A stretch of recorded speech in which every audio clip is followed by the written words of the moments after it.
জনমুখী প্রকল্পের টাকা হাতানোর অভিযোগে কেরলে গ্রেপ্তার হয়েছিল চোপড়ার বাবর। রাজ্যের ট্যাপ কেলেঙ্কারিতে সেই বাবরের হাত থাকতে পারে বলে মনে করছে তদন্তকারী অফিসাররা। 6 বছর আগে 2018-য় কেরলে গ্রেপ্তারের পর জামিনও পেয়ে গিয়েছিলেন, কিন্তু তারপর থেকে আর খোঁজ নেই বাবরের।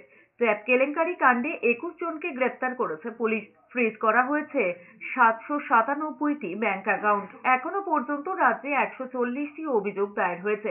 তদন্তে নেমে পুলিশ জানতে পারে রাজ্যে ট্যাপ চক্রের মাথা চোপড়াই। এরপর চোপড়া, ঝাড়গ্রাম, আসানসোল, পূর্ব বর্ধমান, মেদিনীপুরের বেশ কয়েকজনকে গ্রেপ্তার করে পুলিশ।